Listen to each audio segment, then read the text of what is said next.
Avis vascular centre, మన దేశంలోనే the best varicose vein hospital. And నువ్వు లేక నేను సినిమా విషయానికి వస్తే నాకు చాలా ప్రశ్నలు ఉన్నాయి. చాలా చిన్న వయసులోనే సినిమా చూశాను, బట్ సినిమా మీద అప్పటికే కాస్త కొంత గ్రిప్ వచ్చింది. సినిమా అంతా అయిపోయిన తర్వాత క్లైమాక్స్లో సార్ హీరోయిన్ కామ్గా కూర్చొని ఉంటుంది, హీరో కామ్గా నిలబడి ఉంటాడు. క్లైమాక్స్ 12-15 నిమిషాలు ఉంటుంది ఆ సినిమాకి, ఆ పెళ్లి సీక్వెన్స్ మొత్తం. హీరో నిలబడిన దగ్గర నుంచి కదలడు, హీరోయిన్ కూర్చున్న దగ్గర నుంచి లేదు. సినిమా అంతా కె విశ్వనాథ్ గారు తన కళ్ళ సైగతో ఆ క్లైమాక్స్ మొత్తాన్ని నడిపిస్తారు. ఆయన లేచి లాస్ట్ ఆయన 3 డైలాగులు చెప్తారు. అంటే బామ క్యారెక్టర్ ఉంటుంది కదా, ఆమెకి కూడా ఒక 2-3 డైలాగ్స్ ఉంటాయి. మీ ఫస్ట్ సినిమా ఫ్యామిలీ ఎమోషన్స్తో, తరుణ్ అప్పుడు స్టారు.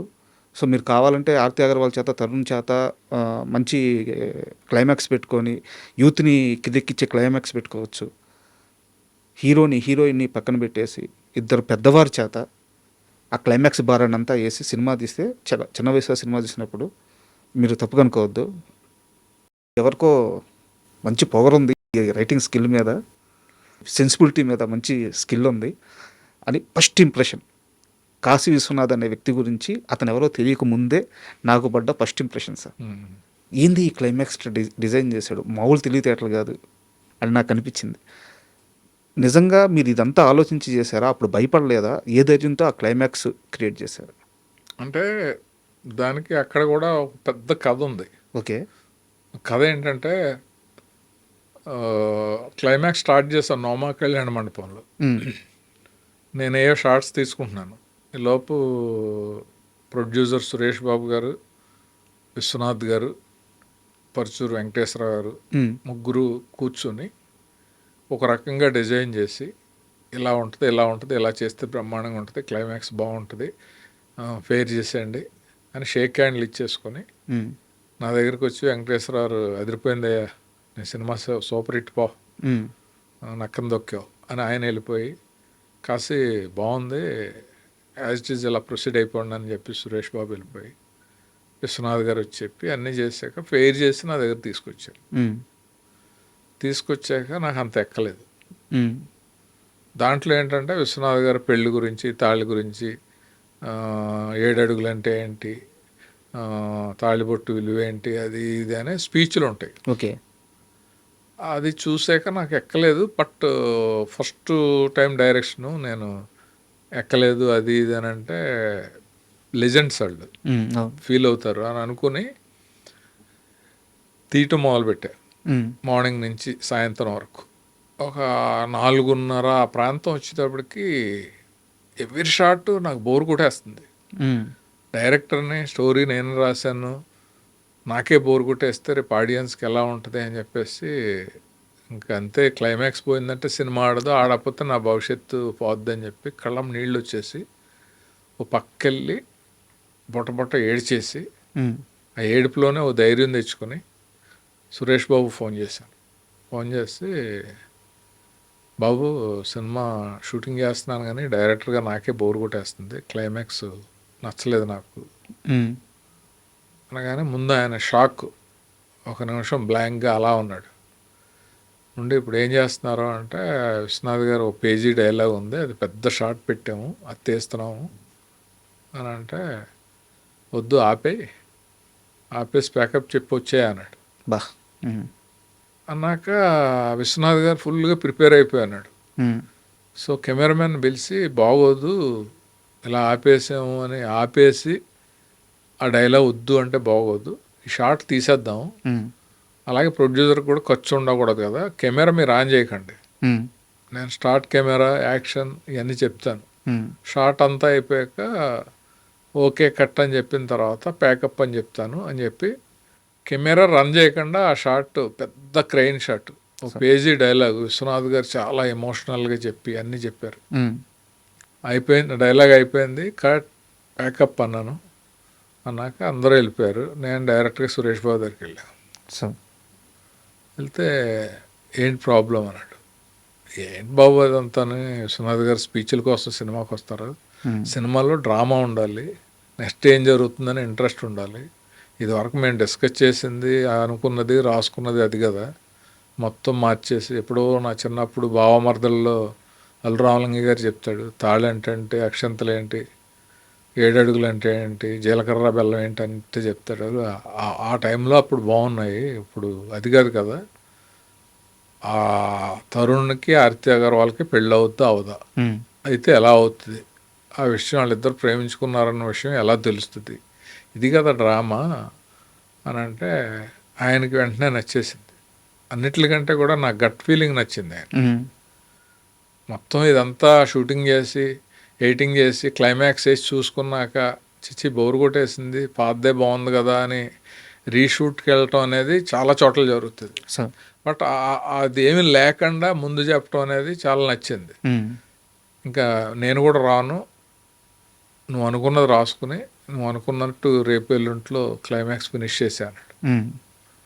అప్పుడు రాజశేఖర్ అని ఒక తమిళ అతను ఉన్నాడు, అతను నేను కూర్చుని ఆర్డర్లో పెట్టుకుని అదంతా రాసుకుని పరుచూరు బ్రదర్స్ చూపించి ఆ రకంగా క్లైమాక్స్ తీసాం. అది సూపర్ డూపర్ హిట్ అయింది. సూపర్. అంటే నాకు అనిపించింది సార్ పర్సనల్గా, అంటే ఇంత జరిగిందని మాకు ఎలా తెలుస్తుంది, మాకు తెలియదు కదా. ఇంటర్వ్యూలోనే కదా చెప్పగలం, కొంతమంది చెప్పరు సార్. నేను నాకు అదేం లేదు, ఎందుకంటే జరిగింది అబద్ధం అయితే చెప్పకూడదు, కానీ జరిగిన నిజాన్ని చెప్పడానికి ధైర్యం ఉండాలి కదా. తర్వాత పరుచూరు బ్రదర్స్ ఏమనలేదా? ఏమంటారు సినిమా హిట్ అయ్యాక, ఇప్పుడు మాదే తప్పు, క్లైమాక్స్ అలా ఉండదని ఎవరు అంటారు కదా. అది కూడా ఆడుతుందేమో అనే కాన్ఫిడెన్స్ ఉంటారు. అవునవును, వాళ్ళు ఎంత గొప్ప రైటర్లు, వాళ్ళు ఎన్నో చూసారు. అన్నిటికంటే మెయిన్ ఏంటంటే నేను కర్త కర్మ క్రియ ఆ సినిమాకి, అది ఫ్లాప్ అయినా ఇంకోటైనా ప్రొడ్యూసర్కి డైరెక్టర్కే ఉంటుంది కానీ రైటర్స్కి ఏమి ఉండదు కదా. సో అందువల్ల నేను నిర్ణయం తీసుకుని నేను అనుకున్నట్టు చేశాను కాబట్టి నాకు ఆ సూపర్ హిట్ వచ్చింది. అంటే యాక్చువల్గా నేను విన్నది ఏంటంటే, మీరు డైరెక్టర్ అవుతున్నప్పుడు ఈ సినిమాకే మహేష్ బాబుని ఇస్తాను అని సురేష్ బాబు గారు మీకు చెప్తే తరుణ్ కావాలని మీరే అడిగారంట, ఎందువల్ల? ఇస్తానని ఏం కాదు, ఒక కథ చెప్పాక మహేష్ బాబు బాగుంటాడు ఈ క్యారెక్టర్కి అని అన్నాడు ఆయన. సో మహేష్ బాబు బాగుంటాడని ఆయనకు అనిపిస్తే, ఆయన ప్రయత్నిస్తే మహేష్ బాబుని తీసుకురావటం అనేది కష్టమేం కాదు వాళ్ళకి. అవును. కాకపోతే మహేష్ బాబు చాలా బిజీగా ఉన్నాడు ఆయన. బిజీగా ఉన్న హీరో టక్కన కమిట్మెంట్స్ వదిలేసి మనకు రావటానికి 1.5-2 సంవత్సరాల్లో పట్టేస్తుంది. ఓకే. అప్పటికే నా కెరీర్ లేట్ అయింది, 3 సినిమాలు చేసాం, ఇంకా ఏంటి చేయట్లేదు డైరెక్షన్ అనే మూడ్లో ఉన్నాను నేను. అప్పుడు ఏమన్నానంటే, కథ నాకు బాగా కాన్ఫిడెన్స్ ఉంది, నువ్వే కావాలి, హిట్ అయింది కదా, తరుణ్ని పెట్టుకుందాం, తరుణ్ అయితే బాగుంటుంది క్యారెక్టర్కి అని అంటే, సరే అయితే నువ్వు వెళ్ళి మాట్లాడు అని అంటే నేను మాట్లాడే రోజారామలింగ గారి వాళ్ళకి చెప్తే వాళ్ళు వచ్చి కథని వెంటనే చాలా బాగుందని చెప్పి అలా ప్రాజెక్ట్ స్టార్ట్ అయింది. ఓకే. ఇప్పుడు మహేష్ బాబుని ఇస్తానంటే వద్దనే అంత ఎవరు ఉండరు కదా, అంత పొగరు ఎవరికి ఉండదు కదా, లేట్ అవుద్దనేదే మెయిన్. ఓకే. అండ్ యాక్చువల్గా మీకు ఇప్పుడు ఆకలి వేస్తుంది, ఒక వారం రోజులు పోయాక బిర్యానీ పెడతాను అంటే వద్దు ఇప్పుడు ఆవకాయ పెట్టండి నేను వేసుకు తినేస్తాను అంటాం కదా. కరెక్టే, అది కరెక్ట్ డెసిషన్. ఆ టైప్లో ఆ డెసిషన్ అనమాట. యాక్చువల్గా ఆర్తి అగర్వాల్ అంటే నాకు చాలా ఇష్టమైన హీరోయిన్. మన సినిమాలో డ్రెస్ సెన్స్ లేదని చెప్పి తరుణ్ టీచ్ చేస్తాడు. తను మిర్రర్ ముందుకెళ్ళి పట్టు పవడ వేసుకొని ఆ రాణి కలర్ పింక్ కలర్ అది వేసుకొని అద్భుతంగా ఉంటారు. అంటే చూడడానికి కళ్ళకి పండగలాగా ఉంటారు అనమాట. లుక్ చాలా బాగా చూపించారు ఆర్తి అగర్వాల్ మీరు. ఆమెని ఎలా కాస్ట్ చేశారు ఆ సినిమాలో ఆర్తి అగర్వాల్తో మీ వర్కింగ్ ఎక్స్పీరియన్స్ కాస్ట్ చెప్తారు? అంటే యాక్చువల్గా మేము హీరోయిన్గా అనుకున్నది మంజుల గారు అమ్మాయి శ్రీదేవి సార్. నేను మెడ్రాస్ వెళ్ళాను, ఆ అమ్మాయికి కథ చెప్పాను, అమ్మాయికి నచ్చింది, సో చేస్తానంది, అన్నీ అయినాయి. సురేష్ బాబు గారు ఏం చేశాడంటే, ఆయన ఎప్పుడు ప్రాజెక్ట్కి ఎలాగ వాల్యూస్ తీసుకురావాలి, ప్రాజెక్ట్ని ఎలాగ క్రేజ్గా బయట వాళ్ళు మాట్లాడుకోవాలి అనే యాంగిల్లో ఆలోచిస్తాడు ఆయన. అంటే మార్కెటింగ్ స్కిల్స్ అనమాట. మేము అన్నీ ఓకే చేసుకున్నాక ఓ రోజు పిలిచాడు, నాకు పిలిచి నువ్వు నాకు నచ్చావు, సూపర్ హిట్ అయిపోయింది, ఆర్తి అగర్వాల్ మళ్ళీ ఎవరికి దొరకదు, ఇప్పుడు మన చేతిలో ఉంది, సెకండ్ ఫిల్మ్ కూడా మనకి అగ్రిమెంట్ ఉంది, మన సినిమాలో అయితే ఎలా ఉంటుంది అంటావు అని అంటే చాలా బాగుంటుంది బాబు అని. సో అలా క్యాష్ చేశారు. మిమ్మల్ని అడిగారు. అడిగాడు. అడిగి అదే మామూలుగా అడగటం అంటే మనం నో అనేది ఏమి ఉండదు. బట్ డైరెక్టర్గా నాకు చెప్పాలి కదా, నేనే ఇప్పుడు ఆ అమ్మాయితో సీన్స్ అన్ని చేయించుకోవాలి. అప్పుడు అదే నువ్వు ఫస్ట్ టైం కదా, ఆ అమ్మాయికి తెలుగు రాదు, నువ్వు ఓకే అంటున్నావు కాబట్టి మన గెస్ట్ హౌస్లో ఉంటుంది, సీన్స్ అన్నీ వెళ్ళి ప్రాక్టీస్ చేసి ఎలా చేస్తావు చూడు అని అంటే, అప్పుడు రోజు నేను ఈవినింగ్ వెళ్ళి 1 గంట అమ్మాయితో కూర్చుని సీన్స్ కొన్ని ప్రాక్టీస్ చేసి ఎలా చెప్పాలో చెప్పి తెలుగు డైలాగులు నేర్పేవాడిని అక్కడ పెట్టి తెలుగులో మాట్లాడించి అలా చేస్తాం. సార్ మొత్తం ఈ ప్రాసెస్లో ఒక మంచి బ్యూటిఫుల్ మూమెంట్ ఏమన్నా షేర్ చేసుకుంటారా ఆర్తి అగర్వాల్తో మీది, సెట్లో కానీ మేకింగ్ ప్రాసెస్లో కానీ? ఆర్తి అగర్వాల్ అంటే జనరల్గా సినిమా అన్నాక హీరో హీరోయిన్స్ మధ్యన రొమాన్స్ కానీ కొంచెం క్లోజ్నెస్ సీన్స్ కానీ అన్నీ ఉంటాయి. అవి కూడా వాళ్ళ ఫాదర్ వచ్చేవాడు అగర్వాల్ అని. అతను ఏంటంటే కమర్షియల్ యాంగిల్లో డబ్బులు రెమ్యునరేషన్ తీసుకోవటం అనేది ఒక పార్ట్ అయితే, సెంటిమెంటల్గా కూతుర్ని కాపాడుకోవాలి, కొంచెం కూతుర్ని ఎక్స్పోజ్ చేయనివ్వకూడదు అనేది ఉండేది. బట్ ఈ అమ్మాయి క్యారెక్టర్ పరంగా జస్టిస్ చేయాలి, ఈ క్యారెక్టర్కి ఇలా చేయాలి కాబట్టి చేయాలి అనేది ఈ అమ్మాయికి ఉండేది. సో వాళ్ళిద్దరికి ఏముంది అనేది పక్కన పెట్టేస్తే డైరెక్టర్కి కానీ ప్రొడ్యూసర్కి కానీ మాకు కానీ నేను యాజ్ ఏ డైరెక్టర్గా ఆ సీన్ పర్ఫెక్ట్గా రావాలి అనే దానికోసం మెల్లిగా ఆయన్ని డైవర్ట్ చేసి ఇంకో కారులో రమ్మని, ఆ కార్ డ్రైవర్ని 1 గంట లేట్గా తీసుకురా అని చెప్పి ఆ లోపు ఆ సీన్ అవగొట్టి, అప్పుడు ఆ అమ్మాయి హ్యాపీ అయ్యి తరుణ్ హ్యాపీ అయ్యి మా యూనిట్ అంతా బలి చేశారండి, అతను ఉంటే చేయనోడు ఈ సీను అది ఇదని, అలాంటిది ఒకటి జరిగింది. ఇది కూడా ట్రబుల్ షూటింగే. తర్వాత ఎందుకో వాళ్ళిద్దరి మధ్యన చిన్న క్లాష్ వచ్చింది. క్లాష్ వచ్చి వాళ్ళు మాట్లాడుకోవట్లేదు. అప్పుడు కరెక్ట్గా మేము అవుట్డోర్ షూటింగ్ రాజమండ్రి వెళ్తున్నాం. నిండు గోదావరి కదా సాంగ్, ఆ సాంగ్ చాలా ఇష్టపడి రాయించుకుని చేయించుకున్న సాంగ్. దాంట్లో వీళ్ళిద్దరు ఎక్స్ప్రెషన్స్ బాగుండాలి, వీళ్ళిద్దరు ఫుల్ ఒకరినొకళ్ళు అర్థం చేసుకుని ఇన్వాల్వ్ అయ్యి పర్ఫామ్ చేయాలనేది నా ఫీలింగ్. అలా ప్రేమ కూడా ఆ సీన్ ముందే పండి ఉంటుంది అని అందుకుని మేము లక్కీగా ముగ్గురం కలిసి ఒకే ట్రైన్లో వెళ్ళాం రాజమండ్రి. హీరో హీరోయిన్ మీరా? ఒకే ట్రైన్లో ఒకే కూపేలో. సో వాళ్ళిద్దరిని రిక్వెస్ట్ చేసి మళ్ళీ వాళ్ళకి మాట్లాడుకునేలా చేసి రాజమండ్రి వెళ్ళేటప్పుడు మళ్ళీ వాళ్ళు క్లోజ్ అయిపోయారు. ఆ సాంగ్ స్క్రీన్ మీద అద్భుతంగా వచ్చింది. కులశేఖర్ గారు అనుకుంటాను అది రాసి. కులశేఖర్ రాసి. అవును. అండ్ ఆర్పి పట్నాయక్ గారి పాటలు కూడా చాలా ప్లస్ అయింది సినిమాకి. బాగా ఆ సినిమాకి అన్నీ కుదిరినాయి. కథ, music, photography, art direction, publicity డిజైన్స్తో సుద్దా అన్నీ కుదిరినాయి. Producer, promotion. మీరు కూడా ఒక పాట రాసినట్టున్నారు. తర్వాత రాశారా సార్ ఏ పాటలున్నా? అంటే నేను ఇంకా ఆఫీసులకి వెళ్ళి నేను పాటలు రాస్తాను అనే ప్రొఫెషనల్లో టైప్ కాదు, కానీ ఇన్హెరెంట్ నాలో ఏదో ఉంది. అది కథ రాస్తే కథ మీద ఉంటుంది, డైలాగ్స్ అప్పుడు డైలాగ్స్లో కూడా నేను ఆలోచిస్తాను. అలాగా ఒక హీరో హీరోయిన్కి మధ్యలో ఆ అమ్మాయి ఫీలింగ్స్ మీద ఇలా ఉంటే బాగుంటుంది అని రైటర్కి చెప్పడానికి ఒక ఫైల్ తయారు చేసుకున్నాను. ప్రతి సాంగ్లో ఇది మ్యాటరు, ఈ మ్యాటర్ రావాలని.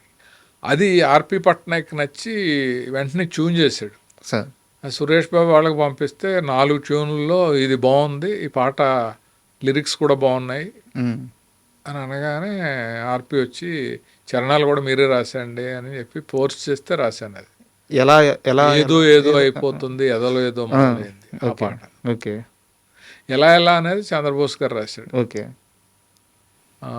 అది కూడా సీక్వెన్స్ మొత్తం మ్యాటర్ రాసుకుని ఆయనకి ఎక్కడో ఫోన్లో ఉన్నప్పుడు చెప్పా, పొల్లాచిలోనే ఎక్కడో ఉన్నాడు, ఇలాగ పాట రాయాలి బోస్ గారు అంటే, సిచ్యువేషన్ ఏంటి కాశీ గారు, నేను మళ్ళీ అక్కడికి వచ్చే లోపు ఆలోచించుకుంటాను అని అంటే, ఏం లేదు ఇప్పుడు మన మనసులో ఉన్నది వెళ్ళి చెప్పాలని ట్రై చేస్తాము, ఇప్పుడు చెప్పలేక నీళ్ళు నవ్వులుతూ కాళ్ళతోటి ఇలా అనుకుంటూ మళ్ళీ వెనక్కి వచ్చేస్తాము అలాంటి ఫీలింగ్లో హీరోయిన్ తను ప్రేమించిన ప్రేమని హీరోకి ఎలా చెప్పాలని తపన పడడమే సాంగ్ అన్నాను.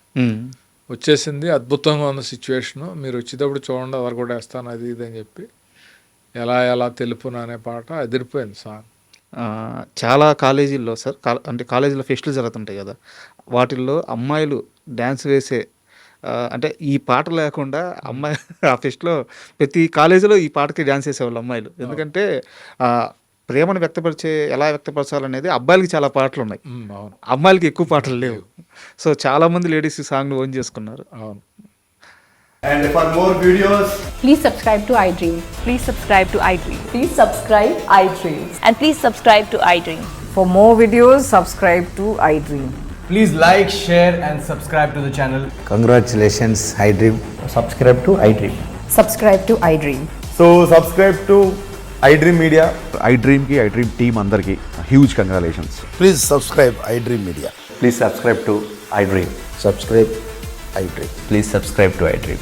iDream అంటే నా కళల ఛానల్ సబ్స్క్రైబ్ చేసుకున్నారు, నోరు తిరుగుతలేదు, మీరైతే గంట గుర్తు కొట్టండి. For more such videos, please subscribe to iDream. Subscribe to iDream. Please subscribe to iDream. Please subscribe iDream Media. Please do subscribe to iDream. Please subscribe to iDream Media. For best entertainment and information, please subscribe iDream. And don't forget to subscribe to iDream.